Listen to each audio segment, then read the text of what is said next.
Okay, good evening, ladies and gentlemen. We're just a few people just logging on there.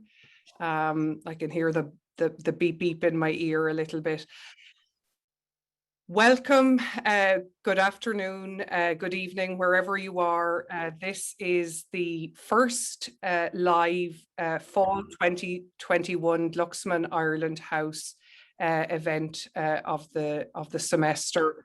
We're so thrilled to have you here with us this evening, and we're really delighted to be kicking off the academic year, especially the year that's in it after the year we've all had, returning to a semblance of normality with the annual Ernie O'Malley Lecture. This lecture has been running for about 20 years now. I should remember which one we're on now. I think we're well over the 20 mark at this stage. From the generosity of Cormac K O'Malley, son of the late Ernie O'Malley, who has done so much in recent decades in particular to amplify the story of his father's life and indeed the historical events through which he participated and shaped in Irish history and in American history and beyond. It's our great pleasure this evening to have Cormac with us. This evening we've gathered together to hear from Bernadette Whelan. We'll provide some biographical information for Bernadette. I'll refer to her as Bernadette, Professor Emerita Bernadette Whelan. Her most recent book, and one that is linked to the topic of this evening's lecture, is Valera and Roosevelt, Irish and American Diplomacy in Times of Crisis, 1932 to 1939. And my colleague Dave will share with you the link to Cambridge University Press. It was published now in 2020. If anyone is interested in picking up a hard copy, it's a beautiful publication, and in an electronic copy is available as well. Before I hand over, just to run through the sequence of the evening, after our introductory remarks, and they won't be too long, but we do want to express some thanks and welcome you all as best we can. We will then hand over to Bernadette, and she will, I believe, she's going to draw on a PowerPoint presentation as part of her talk this evening. And then we will open up for some Q&A. There's a chat function in the bottom of your screen. Please feel free. You can post questions and comments as the lecture goes on, and towards the end then I'll moderate some Q&A. I'm sure that Bernadette's lecture will provoke some very interesting reflections, and don't be shy, please, in terms of engaging with us in this way. For many of us, the most fun part of any evening is actually the Q&A portion. Before I hand over to Cormac, though, we have a very special message sent from Washington, D.C. The ambassador of Ireland to the United States, Dan Mulhall, someone who's well known at NYU. Unfortunately, he cannot make it this evening in person or on the live Zoom, I should say. But he has sent a message, and if I could say, roll it there, Dave, and we will share our message from the ambassador of Ireland to the United States, Daniel Mulhall. As someone who has had the honour in 2019 of delivering the Ernie O'Malley Memorial Lecture, it is a great pleasure for me to speak to you this evening from our residence in Washington, D.C., and to say a few words about this year's lecture to be given by Professor Bernadette Whelan. Professor Whelan has researched and written about the early history of diplomatic relations between Ireland and the United States. Now, it goes without saying that the period of the 20s and 30s, when Ireland was getting on its feet as an independent state, was a very different time from the time we're living in today. Ireland was a very different country in those days, just trying to establish its diplomatic network for the first time in its history as an independent nation. And America was very different in those days too, for very many reasons. But the Irish diplomats who came here in the 1920s and 30s had an important job to do. And that job is not dissimilar from the job that our embassy does here today. A big part of it was connecting with the American political system, engaging with the US administration, and of course drawing on the influence and the energies of Irish America in order to help advance Ireland's interests in this country and to enhance Ireland's standing in the world. Because at that time, of course, we were still trying to make our mark on the international stage. We were still trying to establish the traditions of our foreign policy. Today, of course, Ireland is a very different country. We're a far more prosperous country now. We have a lot more diplomatic missions. In the 1930s, we had a handful of diplomatic missions. Now we have something around 90 diplomatic missions all over the world, and we continue to grow our diplomatic network under the auspices of the Global Ireland policy. But the work that Bernadette Whelan has done is extremely important because our history has many strands to it, and one of the strands to the history of any country is its diplomatic service and its diplomatic relations. And what Bernadette Whelan has done in her book is to look in some detail at the work of Irish diplomats here.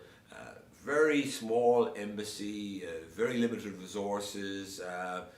However, those diplomats did huge work in raising the profile of Ireland here, and establishing Ireland's reputation as an independent nation in the United States, drawing on the energies and enthusiasm of Irish America for the newly independent Ireland, and built an important relationship with the United States in those days. That relationship has continued to flourish and prosper in the decades since. And today, that relationship is based on very close affinity in terms of values and interests between Ireland and America.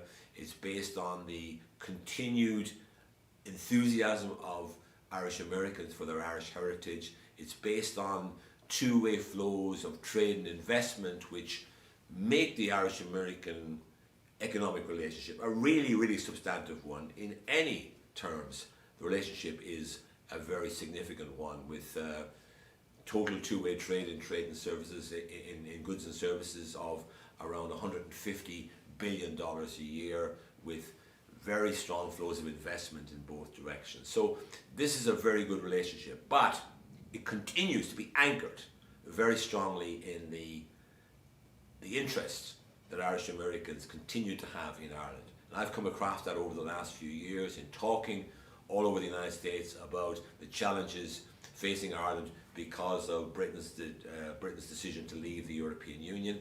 And we found huge solidarity from Irish Americans. And it frankly was the pressure from Irish America, from the Friends of Ireland in Congress, that brought about the positive results last year, when it was agreed to have this Northern Ireland Protocol, which guarantees that there will never be a hard border on the island of Ireland.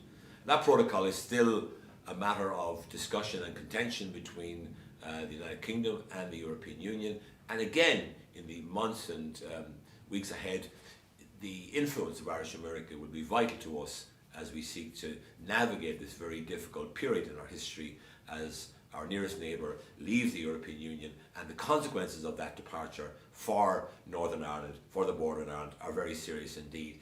And we rely on the continued support of Irish Americans to help us to get through this difficult period and to retain the open border on the island of Ireland, which is a precious contributor to the peace that we've enjoyed in Northern Ireland since the Good Friday Agreement, an agreement brought about with the support of Irish Americans. So thank you very much to New York University, the Glucksman Ireland House, for inviting me to say a few words here this evening. I know you're going to enjoy what Bernadette Whelan has to say, and I hope that it will give you a further insight into the work of Irish diplomats in America, past and present. Thank you very much.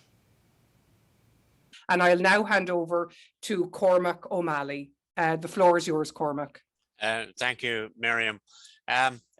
Before introducing Bernadette, just wanted to say some words about the origins of the Ernie O'Malley Lecture. It started in 1999, so this is the 23rd lecture. The whole concept really was, when I created this, was to help give recognition to scholars working in the field of Irish American history. Just at that time, Glucksman Ireland House was expanding past the field of Irish studies and cooperating into the Irish American studies. So I was on the board, I was president, and I sort of said, let's have an incentive for distinguished fellows in the in the world of the academics to present Irish American history. And so Bernadette follows in a long history of scholars doing that. And I should add that Dan Mulhow was the speaker 2 years ago.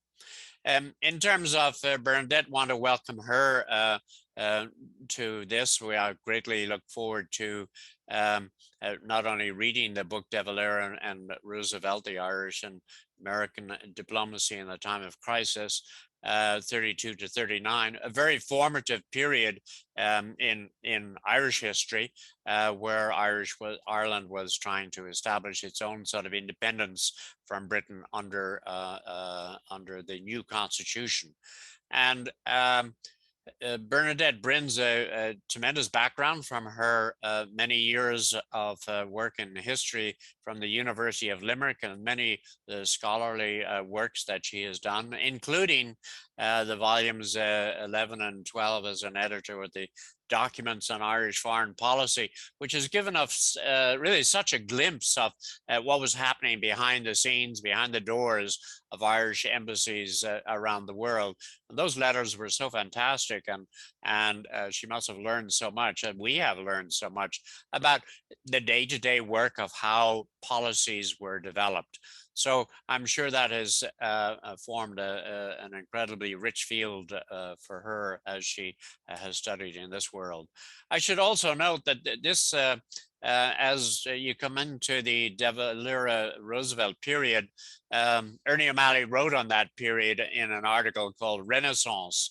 And he was so taken with what had happened with Irish neutrality during the war that he thought that this was a coming about, a new birth for how people should come together for a new policy and attitude. So he's very supportive of De Valera's policy, not in all regards, but in that regard. And that I published that in the book Broken Landscapes a couple of years ago. So without further ado, let me introduce Bernadette Whelan. Thank you very much, Cormac. I'll just start by sharing screen.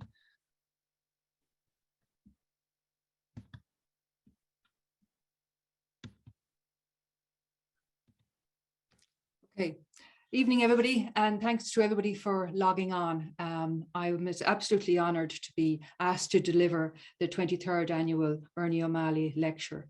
My own association with Glucksman goes back to 2005, when I was first invited by my former PhD supervisor and mentor, and then friend, Professor Joe Lee, to visit Glucksman, which I was honoured to do and speak to audiences from then onwards. There's a further reason why I am delighted to deliver this lecture. Ernie O'Malley, as we've just heard, a key figure in revolutionary Ireland, travelled between two worlds, illustrating the interconnectedness between home and host country, and also perhaps a fluidity of identity. And both these are related ideas that inform my own research work. Cormac there has mentioned the beginning of the series, and when launching the lecture series in 1999, he indicated that he wanted it to, quote, deepen both scholarly and public understanding of the Irish role in American history. This evening, I want to add to that historical narrative, but also to take it further and to deepen scholarly and historical understanding of the American role in Irish history through the lens of transatlantic diplomatic relations during the 1930s. Now, this concept of soft power, soft diplomacy that's in the title of this paper, where does it come from? Writing in the post-Cold War world, the American political scientist, Professor Joseph Nye, suggested that countries can exert hard and soft power to achieve a national purpose. Now, traditionally, the test of a country was its strength in war and its economic resources. Soft power, on the other hand, arises from the attractiveness of a country's culture, its political ideals and its policies towards another country, and then in turn, their projection by individuals and institutions representing civil society, but also the state, including the Foreign Service. Now, Nye had, and indeed still has, his critics who dismiss soft power, and we will discuss that later on in the paper this evening. Nonetheless, the practice of states attempting to exert influence through their values and cultures has a long history and has never been solely the preserve of liberal or democratic states. We are all familiar with the projection of French culture abroad, which became a significant component of French diplomacy. We're familiar with how authoritarian states used culture for propaganda purposes. And then in turn, perhaps how Franklin Roosevelt's good neighbor strategy in Latin America was characterized by the power of persuasion to gain influence in the region. And of course, Roosevelt established in 1938 the Division of Cultural Relations in the State Department. The British Library of Information, founded during World War I, continued its work into the interwar period with the aim of trying to influence American public opinion and also to try and ensure that the British cultural, economic, political presence in the United States remained supreme. In an Irish context, the wonderful historian of Irish-American relations, Francis Carroll, who published there earlier this year with the New York University Press, described President W.T. Cosgrave's 1928 visit to the United States as an example of public diplomacy. This was a term coined by Edward Gullion in 1965. And during that trip, Cosgraves sought public recognition of the Free State from the American polity and public alike to legitimize further, as much as possible, the new status of this new state on the international stage. Now, this evening, I want to explore how soft power, based on national values, ideals, and cultural markers, operated in a comparative diplomatic context between Ireland and the United States. But why look at the 1930s at all, when American and Irish diplomatic relations appeared to lack substance and really could be seen to offer little more than background to the outbreak of World War II. Furthermore, relations between the larger power and the small state seem seldom strained during the period. Yet the wars that bookended the interwar period, did not exist in isolation, but emerged out of specific circumstances that affected other countries. Moreover, America's Wall Street woes and Roosevelt's New Deal solutions impinged on Ireland, as did his balancing of internationalism and isolationism in US foreign relations. Meanwhile, Ireland's political leader from 1932 to 1948, Eamon de Valera, he had a vision for Ireland, but one that had the US at the center of it. He worked to entangle American governments in his quest for political sovereignty, economic independence, and international legitimacy.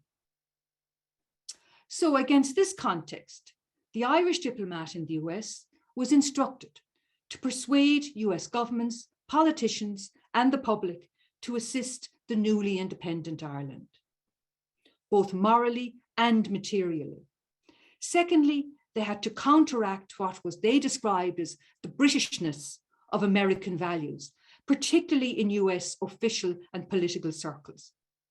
And thirdly, they had to assist with realizing specific policy goals, which we'll come back to later on. Now, not influenced by such imperatives, American officials in Ireland sought to ensure that the Anglo-American relationship remained intact. They sought to ensure that they wanted to prevent Irish leaders from encouraging the resurgence of radical Irish-American Republican agitation in the United States. And they wanted to make certain that Ireland's expanding membership of the international community, namely the British Commonwealth of Nations and the League of Nations, would strengthen and not undermine American power on the international stage. But how does a country actually build soft power in terms of its capital? Now, one criteria required to practice soft power is to have the appropriate diplomatic culture. Once in office in 1932 and 1933 respectively, de Valera and Roosevelt turned to forming cabinets and administrations, making their appointments.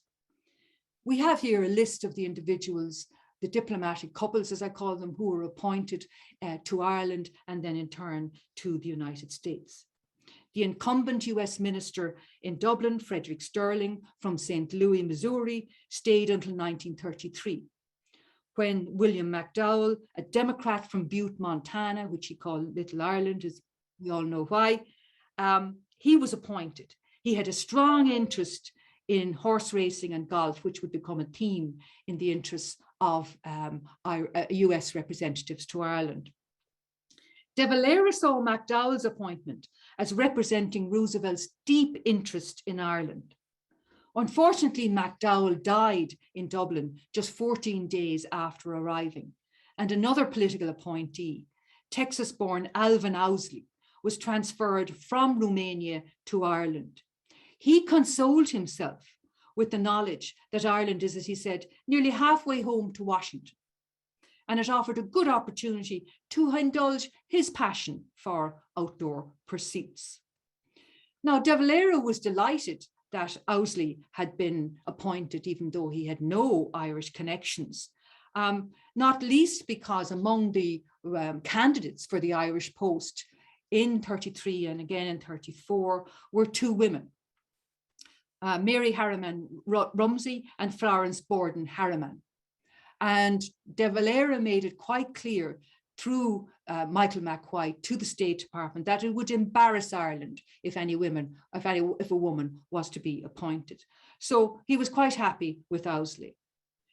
Now, after Owsley was then moved to Denmark in 1937, the Milwaukee millionaire, Democratic Party donor and ally of Roosevelt's, Johnudahy, who was then US ambassador in Poland, lobbied for the Irish post. Now, Cudahy took the unusual step of going backwards in terms of position.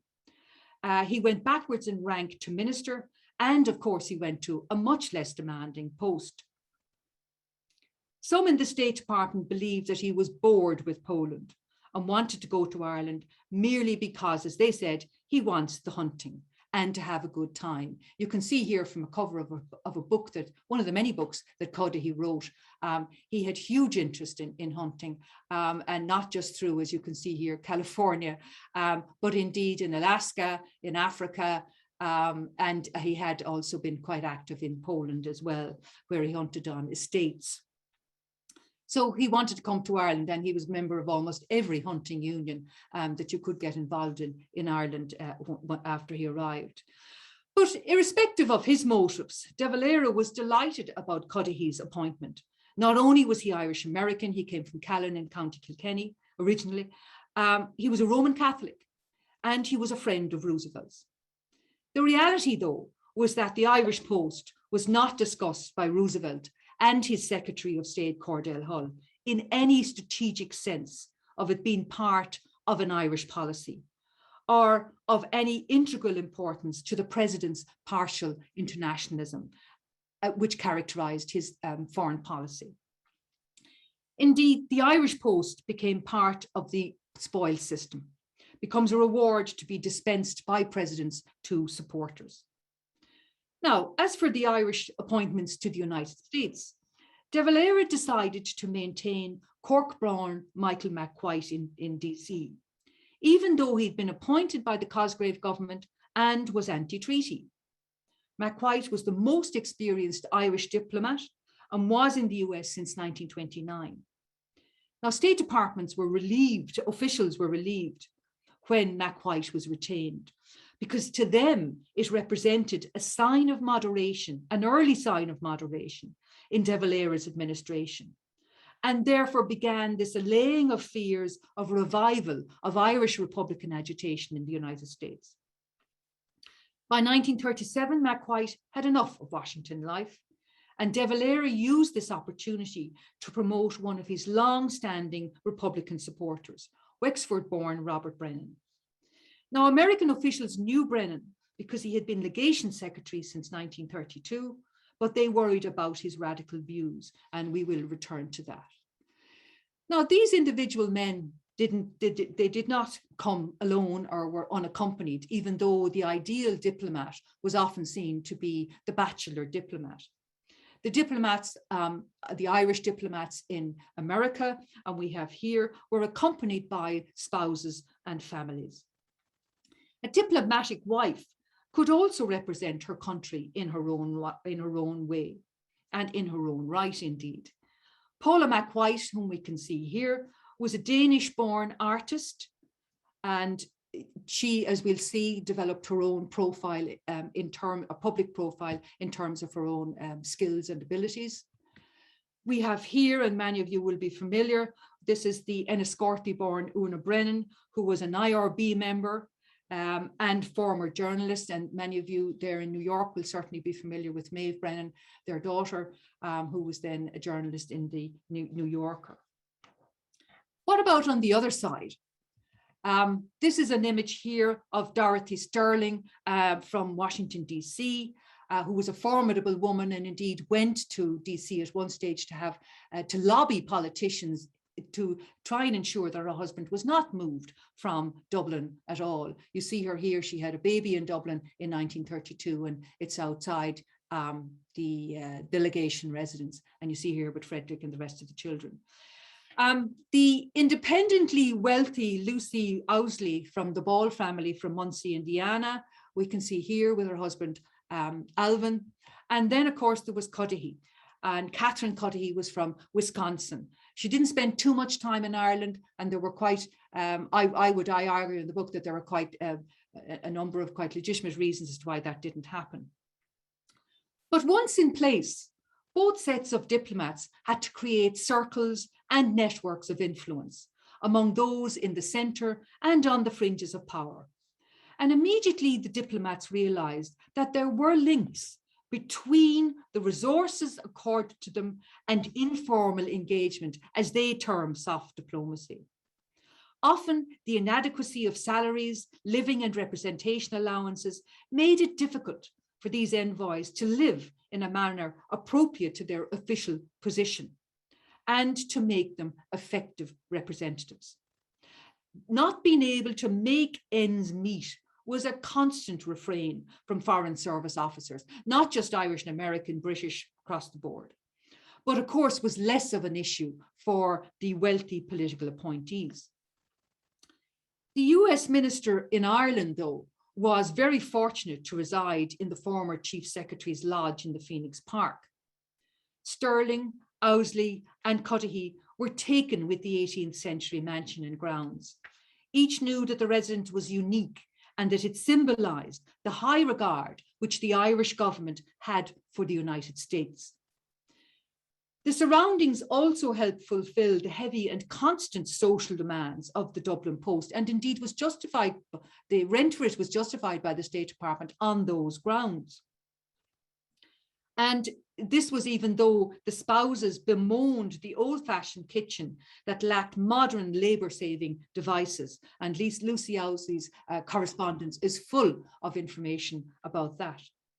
Nevertheless, by 1932, dinners, teas, receptions in the American minister's residence were an established part of Dublin's social life and were reported widely in newspapers and in the Irish Tatler and Sketch. Not only did they have the traditional types of social gatherings as well, they had other types as well. They served drinks separately from meals. They entertained other than at usual meal times, all of which was seen to display the modernity of American life. Now, the guest list for such functions to celebrate national commemorations like Independence Day, cultural events, visitors, particularly the many throngs of visitors that went through the Phoenix Park residence, the guest lists are important as well and revealing of messages. Before 1932, there was a strong ascendancy or Anglo-Irish flavour to Sterling's lists. And along with titled elites and leaders, guests representing government, judiciaries, the very small 5 to 6 diplomatic corps, and resident and visiting Americans all featured strongly and dominated the list.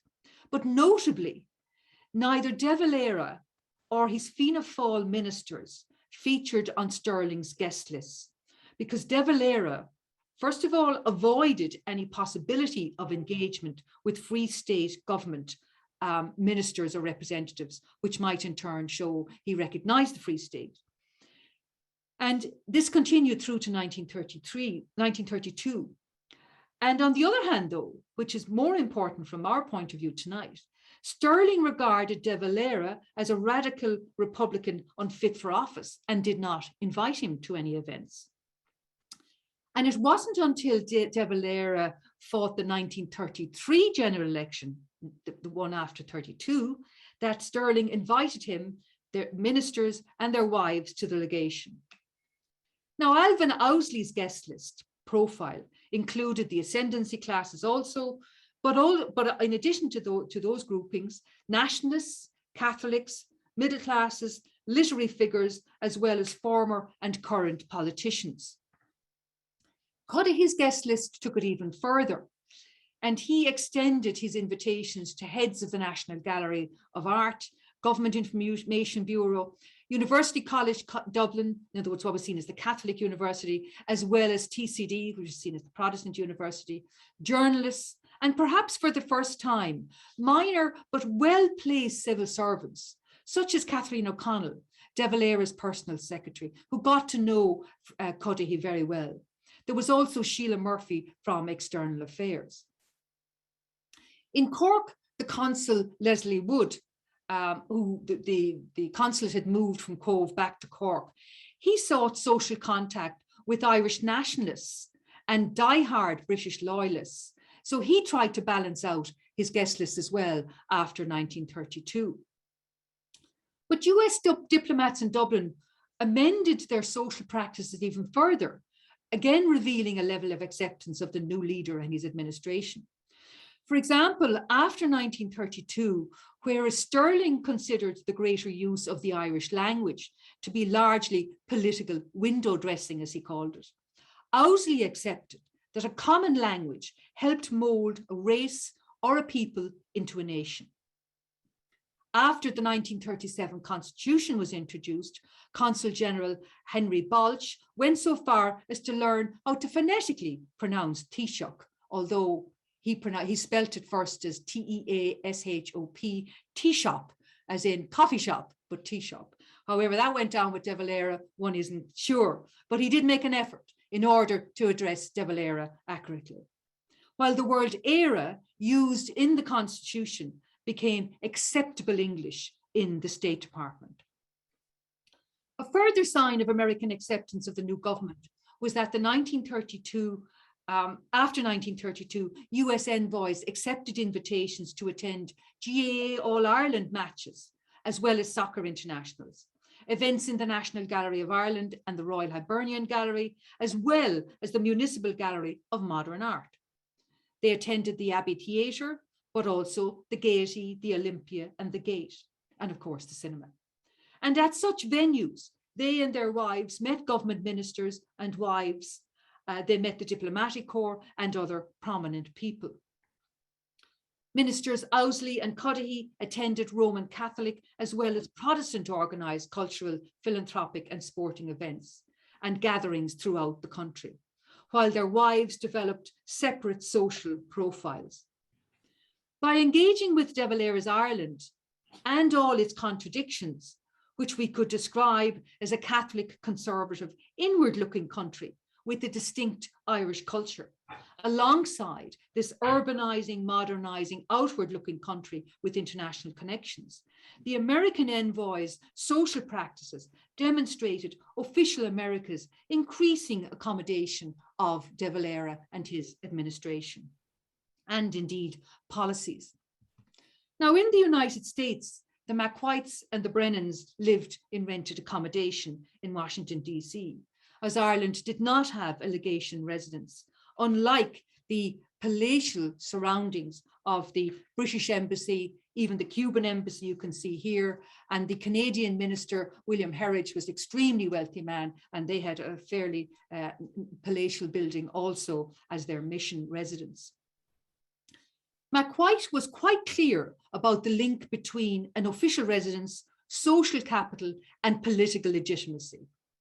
With over 50 diplomatic missions in Washington, David Key of the Protocol Department in the State Department agreed with McWhite that the diplomatic corps, in Key's words, have to be seen everywhere. You have to be entertained by and entertain everyone, or else you sink into such oblivion you can hardly make the necessary contacts and learn what you are here for.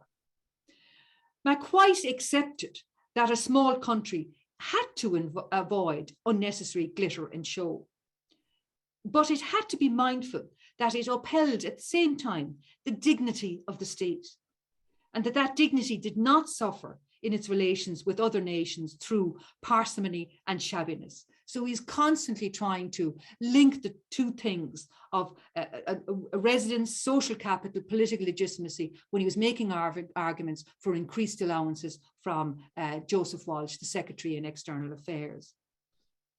Now, a challenge, though, for the Irish diplomats in Washington, which isn't present in Dublin, was the complexity of the DC social circle.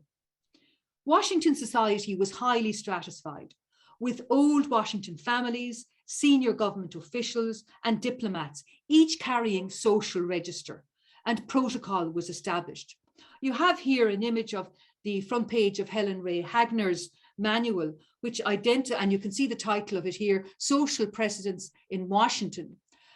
This is the title page of it, and it identifies that there were set days at homes for the at-home visits.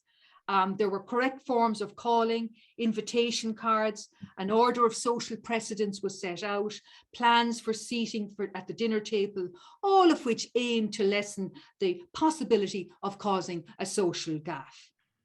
One of President Roosevelt's earliest protocol changes arose from a McWhite gathering. After the late arrival of Secretary of Agriculture Henry Wallace, his father was from Ulster Scots Presbyterian background. Wallace arrived late into a cabinet meeting, and McWhite was informed that in future, Roosevelt wanted the times of luncheons changed so that cabinet meetings could be held without disturbance. Suggests there was a bit of a liquid lunch going on there, I think.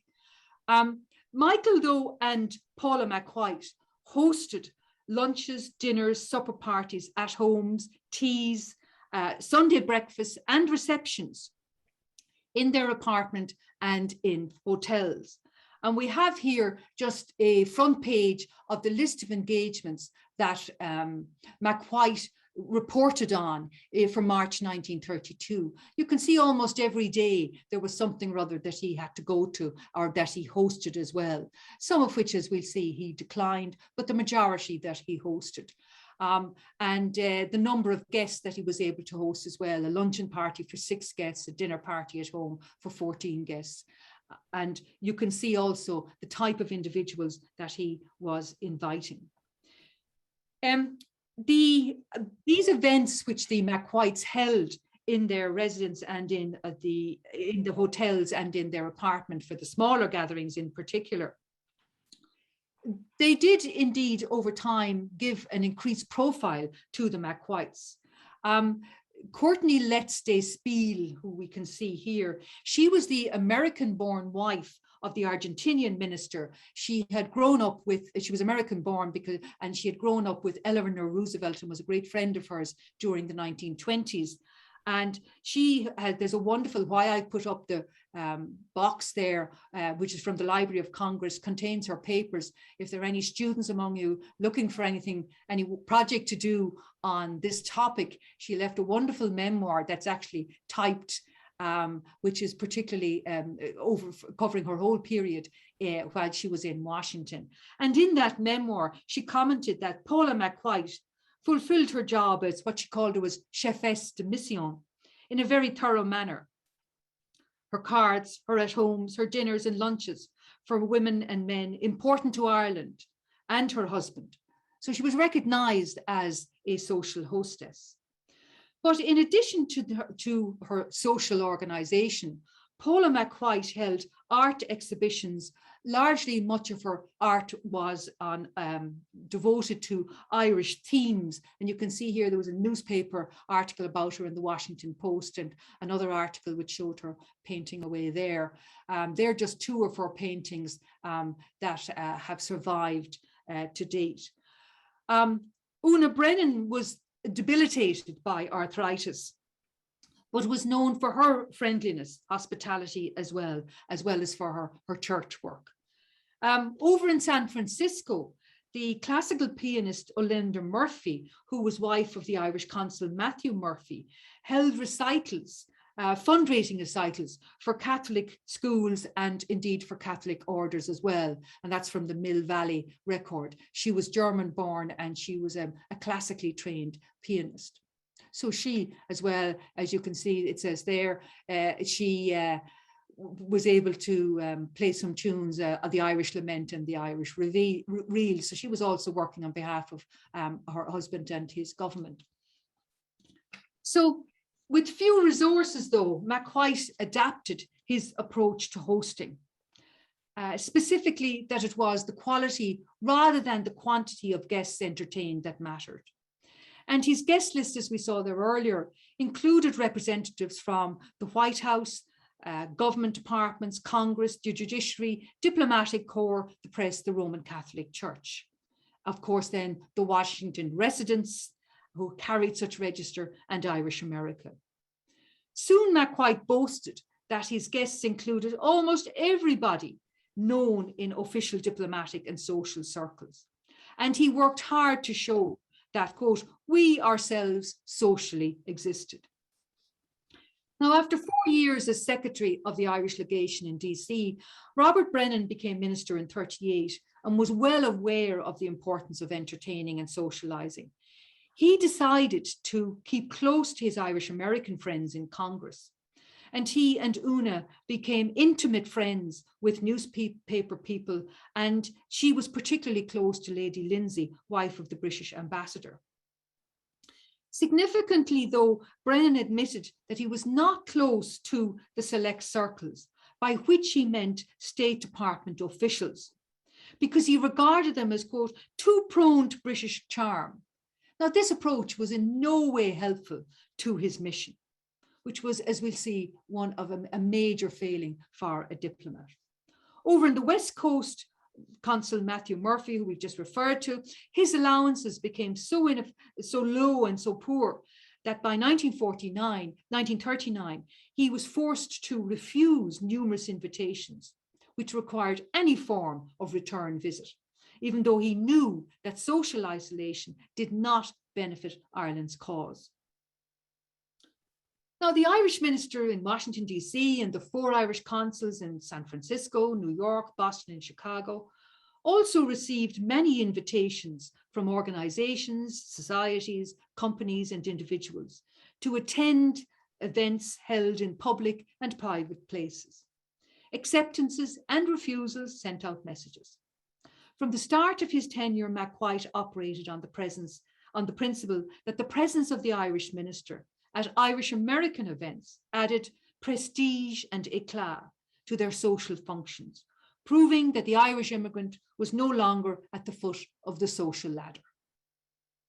But in 1931, External Affairs Minister Patrick McGilligan in the Cosgrave government sent out an instruction, which we have here from the documents of Irish foreign policy, instructing him to make the legation's work more definitely diplomatic with less fanfare. He was also to concentrate attention on certain groups, as we can see here: the British Embassy, the State Department, the White House, Cabinet and other diplomatic missions. In 1932, De Valera confirmed these instructions, adding that the Irish envoys were also to engage with people of high standing and expertise in industry, commerce and law, and these individuals were to be friendly to Ireland. In other words, De Valera continued the Cosgrave government's policy to strike a balance between maintaining traditional sources of Irish American support, but avoiding entanglement in Irish American local politics, and also extending their links into the establishment, political diplomatic establishment. Consequently, upon receiving an invitation after 32, a set of criteria was applied by the envoy.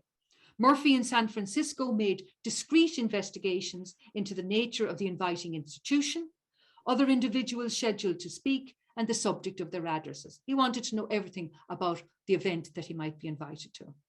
And he, as I said, he accepted but also refused invitations. In Chicago, Consul McGrath only attended Irish American functions that were dignified and avoided any event which presented the travesties of our people in public.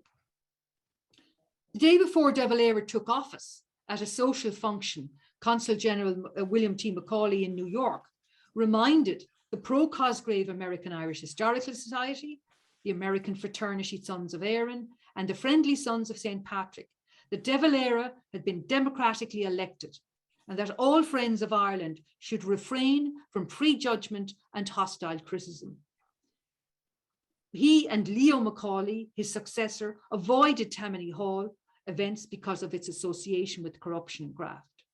And both Cosgrave and De Valera, within that Irish American grouping, they all assiduously courted the Roman Catholic Irish American hierarchy and all Roman Catholic hierarchy within the United States, whose invitations were generally accepted.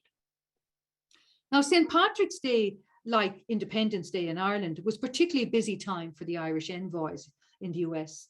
They were besieged with requests to address Irish American groups and for information about Ireland. But each envoy used the occasion and other social and cultural events, such as the visit of the state-funded Abbey Theatre, Irish visitors, the 1933 Chicago Century of Progress International Fair, and the New York Fair in 1939, to present Ireland in their speeches as an independent, modern, progressive country, requiring investment and visitors, but also a country with a distinctive language and culture worth visiting. This is just a piece from the newspaper, the Washington Post, at an event for St. Patrick's Day, a small event, which the Brennans hosted. And very unusually, Una Brennan's words are quoted here. Everybody who can speak these languages wears the ring. That was the Fáine on St. Patrick's Day in Ireland. One is supposed to talk Gaelic on this holiday. De Valera would have liked people to speak Gaelic every day. But it's quite unusual that she's quoted directly, but her words were clearly seen as important. So moving towards some conclusions and just the final section of the work tonight, a diplomat and his wife could have a friendly personality. They could host splendid dinners and receptions. Each could dance well. They could donate to local charities, read and articulate a speech, and spend time with visiting dignitaries. But what else was achieved on behalf of their home country and government? First, impressions, information, and gossip were translated into insights, intelligence, and evaluations, and sent home in reports for the use of the home government. For example, between the acts at a play in September 1936 in Dublin, Owsley learned from the French minister Gourlay that the post of Director of Forestry in the Free State went to Otto Reinhardt, former Conservator of Forests in the German State Service. Gourlay remarked, "It looks to me like the Irish are favouring the Germans entirely too much," which Owsley reported but did not endorse. Now, this was in 1935, and what I've given you there is the page of a top secret report in the War Department files in the National Archives Records Administration in College Park, full of detail, and it lists the numbers of Germans and Austrians and others who were in Ireland by 1941. And one of the first columns that is under which these individuals are listed as whether they conform to the Nazi regime, taking part in German colonies, i.e. the German colony in Dublin's, Ireland's activities, or believed to be pro-Nazi. Otto Reinhardt joined the Nazi Party in Dublin in 1939. This type of exchange of information in 1935 between Gourlay and Owsley, which was then sent home, was particularly important and indeed highlighted what would become a major concern for American diplomats in Ireland once the war started. Exchange of information between US and Irish diplomats, though, occurred also in social settings in Geneva, at the League of Nations. Remember, where the United States held unofficial observer status, but their contacts with particularly Sean Lester, the Irish representative in the League of Nations, and other diplomats who would turn up there, certainly helped the Americans to better inform the American policy on the League of Nations. Reports on different aspects of De Valera's personality and character, and those of his wife Sinead, gained from, again, social settings, provided, I have argued in the book, State Department with a more nuanced view of the Irish leader, and helped legitimize and normalize him from being a radical revolutionary to a constitutional politician and leader. Now, a second purpose of American soft diplomacy was to protect and promote national prestige, which was less difficult, obviously, for Americans in Ireland than elsewhere. However, they noted that there was piecemeal opposition from Roman Catholics, for example, Father Richard Devan of Society of Jesus, and Irish Ireland forces to the soulless pagan messages and values presented through American film, American music, jazz in particular, and consumerism. But they saw no reason to act because American national prestige was so high in Ireland due to those human links arising out of immigration. A further goal of soft diplomacy was to facilitate and enhance access to the head of government and senior policymakers, which was much easier for US officials in the small Irish political milieu. So they very quickly got to know Joseph Walsh, the Secretary of the Department, Sean Murphy, the Assistant Secretary, John Fahey in particular was of great help for them, and J.J. Hearn. But they each also quickly realized after that De Valera decided foreign policy. So in 1932-33, we see here one of the weaknesses of Sterling. He continued to remain close to former President Cosgrave after De Valera had got into office, and to the Commonwealth ministers. He even continued to report back home his hopes that Cosgrave or General Eoin O'Duffy of the semi-fascist blue shirts would replace De Valera in the 33 election. And this, his continual, combined with continually visiting London and regular trips to London, these two things served only to undermine his standing with De Valera, and certainly reduced, he had no access anyway, but even made any regard that De Valera had for him much less. Whereas Cudahy's access, by way of contrast to De Valera, was such that his successor, David Gray, believed that Cudahy became an official advisor to De Valera. But the key issue here is whether soft diplomacy yielded tangible results for Roosevelt's government. US officials' continuous access to De Valera ensured a coherence in American messaging. There was constant encouragement for de Valera's resistance to radical forces, such as the IRA and the Blue Shirts.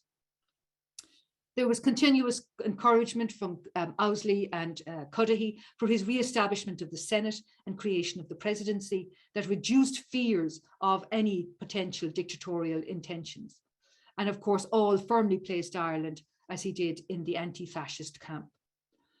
Most important though, US officials constantly worked to temper de Valera's expectations of Roosevelt's interest in Ireland. And I argue that FDR's involvement in the Anglo-Irish negotiations to end the economic war in 1938 was tame enough not to compromise the Anglo-American relationship. On the other hand, Sterling, Owsley and Cudahy each reported that de Valera was obsessed with partition and unification and the whole possibility of American intervention, which remains at the center of de Valera's whole political thinking. So that did remain a continuous threat to Roosevelt's foreign policy, and particularly the place of the Anglo-American relationship within US foreign policy. Now let's just look finally at the other side. What did Irish envoys to the US hope to achieve from soft diplomacy on behalf of their government? A good example of a social engagement assisting with a problem emerged during the visit of the Irish Arms Purchasing Mission, led by Colonel Michael J. Costello to the US in May 1939. It encountered a strong hesitancy from within the State Department and the War Department and the White House to help Ireland. But it was at a legation party that Costello had a frank discussion with Hackworth Green, and he was the legal advisor in the State Department. Costello learned that the reluctance was based on the belief in official circles that the arms, particularly artillery, might be used for aggression against Northern Ireland. So in this social setting, Costello explained to Green the non-offensive purpose of the arms, that they would not be used in any way to threaten British security. So the informal setting was invaluable to Costello, and he had also made a good personal impression in other settings with all the US officials that he met.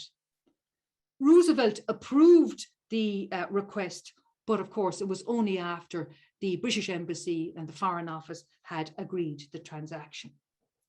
Now, regarding the second goal of Irish soft diplomacy, access to Roosevelt, this occurred through the usual channels of the State Department, following from a McWhite request, but then also the well-placed Irish Americans, particularly Martin Conboy and James Farley. Accessing Secretary of State Cordell Hull, whom McWhite believed to be pro-British, was more difficult because Hull did not go to lunches and dinners. But instead, McWhite succeeded in befriending the backroom bureaucrats in the State Department, the assistant secretaries, heads of divisions, special advisors. Brennan believed that he also became friendly with these officials, although that didn't stand to him much during the war. But certainly such social interactions moved State Department officials towards dealing directly with Irish officials on Irish matters, as well as the British Embassy.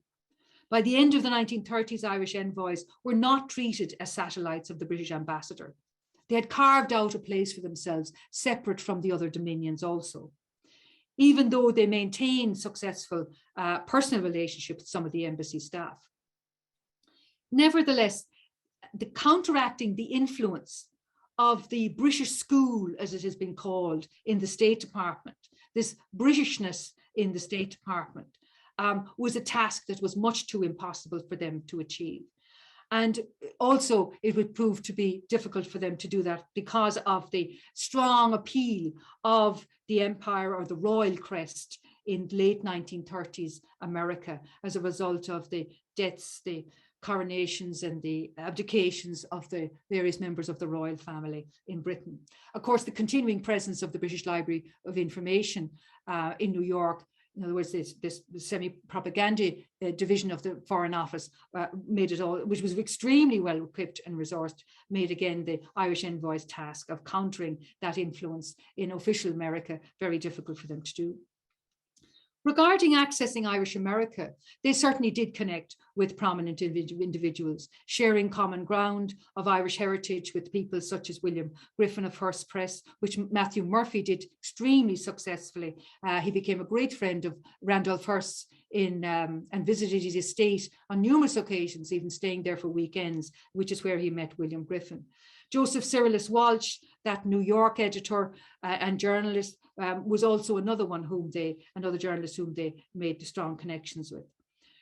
And there were more Americans with Irish heritage in Roosevelt's administration than previous administrations. But such access, it didn't equate with effective lobbying for their government.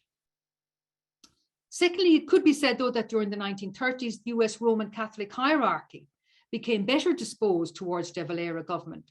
And many clerics were mightily disappointed when de Valera cancelled the visit had to cancel the official visit in 1939. By 1939, the Irish Envoys had also identified that the generational composition of Irish Americans, though, was weakening their interest in Irish affairs. And this to them meant that there should be, they identified this flaw, that the new generations of Irish Americans were much less interested in Ireland, but they didn't in turn turn that into a review of strategy in these changed circumstances. Now, what about finally soft diplomacy helping to progress substantial Irish goals? Certainly it helped to promote cooperation at local level with American and indeed British officials on quite complex consular matter, such as inheritance, judicial, pension, insurance, property, migration matters. And there were very few complaints, no official reprimands about their behaviour in terms of fulfilling consular duties. The Irish Envoys' promotion of Ireland as a place to visit certainly contributed to increasing the numbers of American visitors to Ireland, to such an extent that Secretary Joe Walsh in Dublin worried that this department in Dublin was turning into a tourist agency. However, US financial investment did not occur to any great extent, except if you include the Irish hospitals, the sweepstake funds as a financial transfer, which in itself was almost the cause of a US diplomatic protest. There was, however, no special treatment for Ireland on a bilateral trade agreement or on arms buying.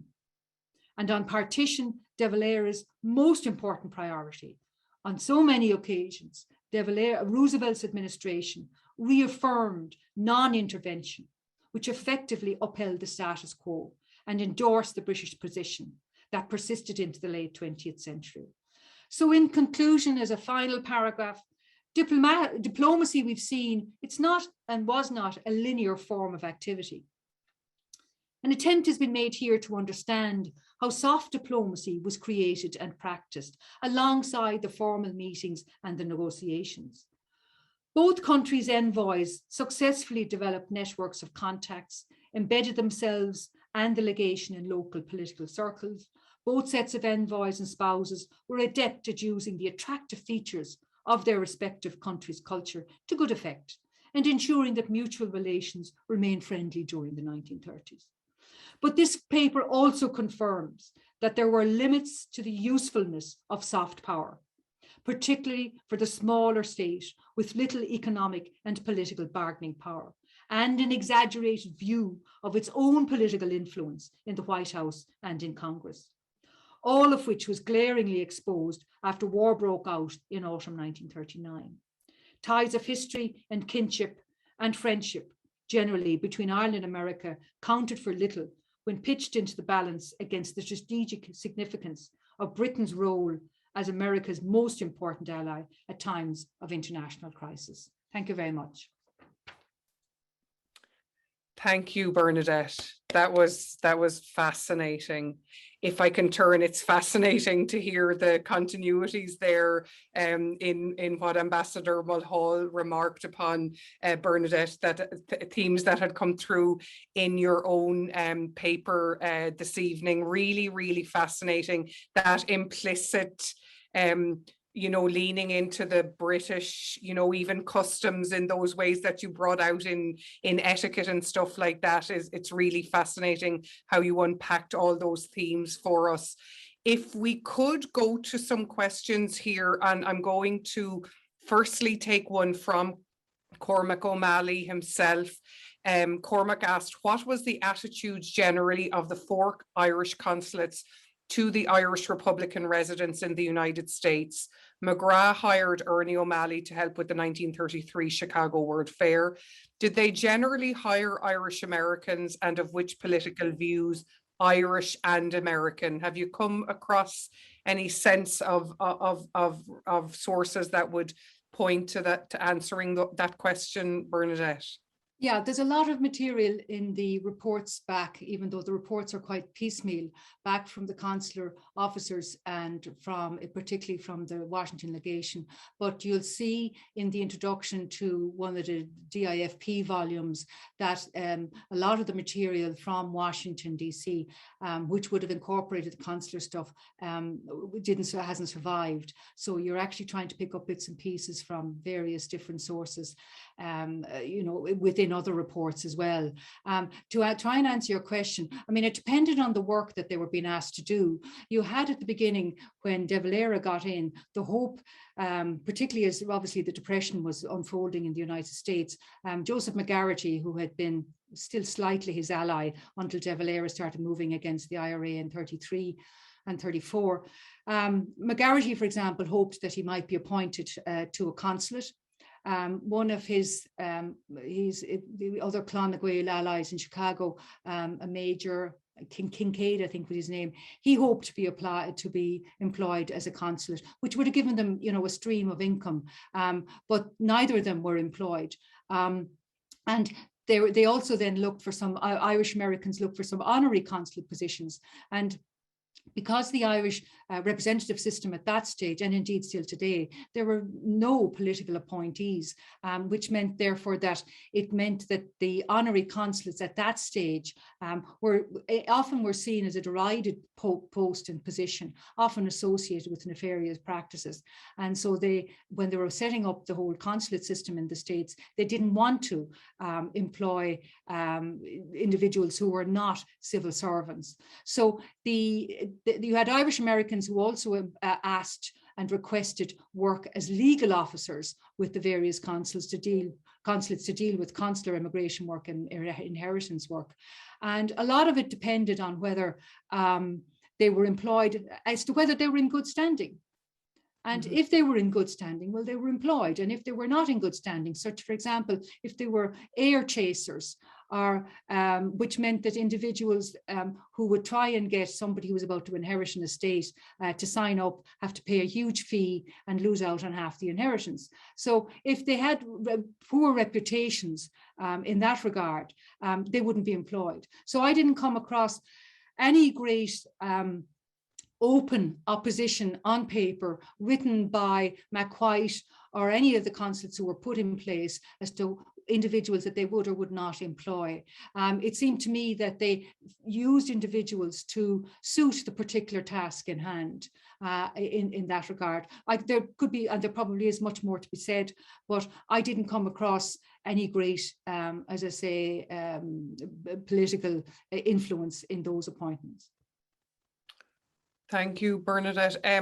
Ken Fauerbach, one of our former MA students and a colleague here at NYU, asked, did the British delegations in Washington actively attempt either overtly or covertly to diminish the reception for or influence of the Irish delegations? Oh no, they didn't have to. The British Embassy didn't have to do anything. I mean, it's there from the 19th century.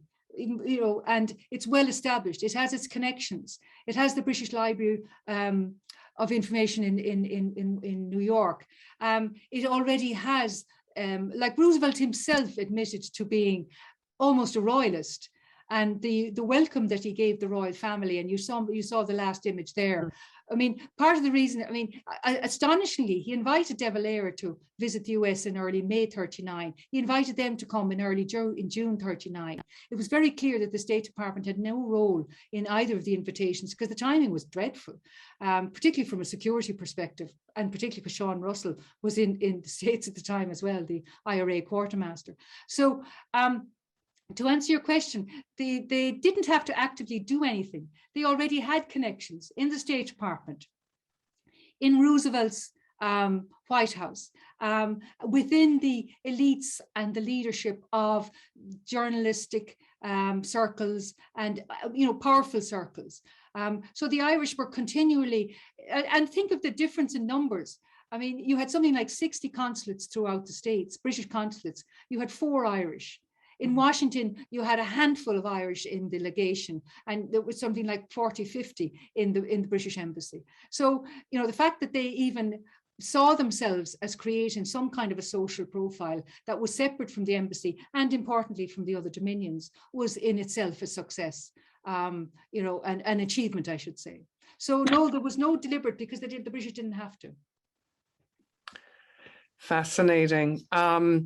From Brendan O'Malley, I was fascinated that De Valera was so hostile to the possibility of the US appointing a woman to be their diplomatic representative in Dublin. Really, Brendan, you were? Is there any record of how the State Department viewed this attitude? Were there many female diplomats in the US Foreign Service at the time? The service, the American Foreign Service only begins to open up towards women, Catholic, people from the Jewish religion, African Americans, very, very, very slowly. And the individuals who would come forward at this stage, the 2 women I mentioned, were Democratic Party donors. They were close to Roosevelt. They were subsequently appointed to achieved other. One of them received an appointment, I'm not sure whether to one of the Scandinavian countries. The other became head of one of Roosevelt's own agencies.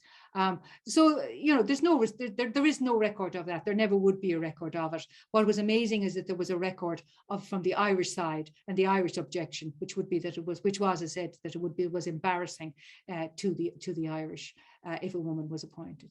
But as you said, Miriam, why should we be surprised? I rolled my eyes at that. I think Cormac has to go there. And Cormac, thank you for joining us and congratulations. There's a new biography co-authored by Cormac on his father. Actually, we should mention it this evening, and I'll share the link again. It's published by Irish Academic Press. It's out next week, Cormac, is the publication date, is it? Next week or this week? He's dropping off maybe. Okay. And just we have just before we wrap up, Maureen O'Rourke, I think that's Maureen O'Rourke Murphy there. Fantastic view of Irish history, hardly ever seen nor considered. Soft diplomacy. I've gained a new appreciation of that valuable tool used well by the Irish. Thank you for that informative window. Great presentation. Bernadette, that was really fascinating. On behalf of myself, everyone here at Luxman Ireland House, and on behalf of Cormac O'Malley, and we're so thrilled that you were willing to deliver the annual Ernie O'Malley Lecture this year for us. As I say, it's a highlight in our calendar, and we're thrilled that you were able to come on. And I encourage people who are interested in the topic to take a look at Bernadette's most recent book with the title De Valera and Roosevelt. Knowing Bernadette, she's working on a new book already, but we'll talk about that again later. And welcome back, everyone. Please keep an eye on our website. We will be adding more events as the semester unfolds. We have some of them up, and some of them are it's still at a confirmation stage. We were waiting to see how present we could be in person, so our calendar is going up a little bit slower than it normally would. And I'm just being asked to unmute Kevin Kenny, our director, who's here with us, who might like to say a word there before we depart.